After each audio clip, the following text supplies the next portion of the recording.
Charlo trying to close the distance, and he does it effectively with that right hand. Fight each other. They should maybe switch the trunks up and put the other guy's name on. Another big shot. Knockdown number 2. Ooh. Good left hook, and Bondage in trouble, and Charlo is on the verge of a title. 3 knockdowns.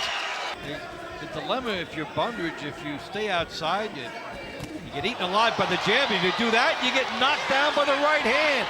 Number 4, and it's over. Referee has seen enough. The new champion. Like you said, the jab has been beautiful all night. He's been landing that jab at will. So what he did was he threw the jab out halfway and got that right hand over the top and knocked him out. Beautiful shot. Classic. The jab was meant as a decoy in that instance. Absolutely.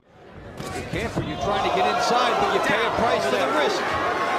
And here's the issue, though. If you're on the outside and you're working against a jabbing fighter, and you want to work on that inside, you can't just have beautiful right uppercut.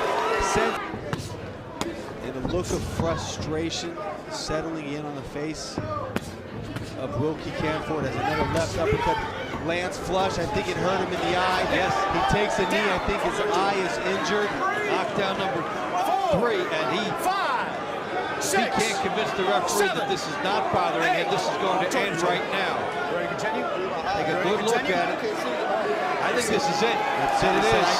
I can't see from my right eye. Overhand right, and said, yeah, it's, as long as it lands and it does some damage, there it is, there it goes. And that one didn't loop much, and down goes Smith. 4, 5, 6, and I'm not sure he's got no legs. He has no legs. You okay? Can you go? It's over. And here's a fighter. Give it up for Charlo to be sure, but here's a fighter who did not give himself the best chance to win tonight. And you know what? In a sense, Barry, this result, take a look at the knockdown. Right hand, Smith a little wobbled there, and then that looping right over the guard of Smith. You know, in my Behind the Numbers, I said that nobody overwhelms Antoine Smith. I took that piece of paper and I just burnt it. Okay. Yeah. See it again. Nice counter right. We talked about Smith needing to throw a counter right. Well, it was Charlo that did it. The second right hand, very little resistance offered by Smith. Watch the counter right. That sets him up. He's already a little dazed. And that right, because it was looped, it went over the left shoulder of Smith. Watch this right hand over the shoulder. Boom. To the ear. Now Smith does get up. But when he went against the ropes, watch his legs. Oh yeah, he was gone. He was very wobbly and didn't have nothing on his legs. Look at him. No, his legs are gone. And Thomas Taylor, a very good young ref here in California, did a good job. Absolutely. There's a guy. Arsenal that Charlo has, but I give him credit for trying to hang tough. Oh, down goes Bottai. 4, 5, 6, 7, 8, 9. And Charlo scores the 3rd round TKO victory. The towel was also thrown in previous to this fight. Bottai had been given a standing 8 count, but was not knocked down against Giuseppe Margiotta in the 1st round, so things went south for Bottai. The left hook, a terrific punch. When he throws the left hook to both the body and the head, Paulie's getting great leverage on that. And also a lot of that is because he threw that setup right hand. He didn't put anything on the right hand. He kind of stuck it out there like a jab. What that does is it cocks your hip towards the other side so that you can get more leverage on the hook. If we get another chance to see that replay, you're going to see he doesn't put a lot on the right hand. He kind of snaps it out, almost like a jab. What that's doing is it's cocking the hook. He just snaps it out, and then he gets weight on, and manages to put all the weight on his left hook. And once that hook landed, demonstrated about how short that left hook was. It was not a looping punch and got the leverage you were talking about. Exactly.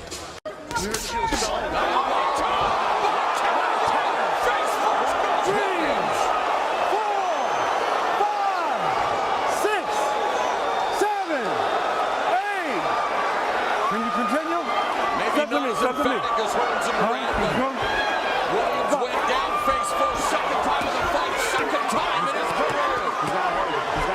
This is the UFC. Down goes Williams for the 3rd time. The fight is over. Stay down. Houston, you definitely do not have a problem when it comes to Jermall, the hitman. The first knockdown. This came from a tremendous uppercut on the inside by, and the perfect time to throw. See, this is, we don't have the up top view now, but this one makes it amazing. Look at his roll. He rolls on this right hand, blocks the punch with the same hand, and comes with the uppercut. I actually thought he partially took the right hand at first. He actually didn't take the right hand at all. He actually blocks the punch with the same hand as he's rolling, holds his ground, because your instinct is actually to pick up your feet and leave the pocket. I want to just specify how difficult that is to do. Holds his ground planted, blocks the shot, and uppercuts with the same hand. But tell us now what happened here in the 5th round. In the 5th round, I did what my trainer told me to do, stayed in there, and bang, the shot went home. He was putting up a pretty good fight. The cards were basically even until this.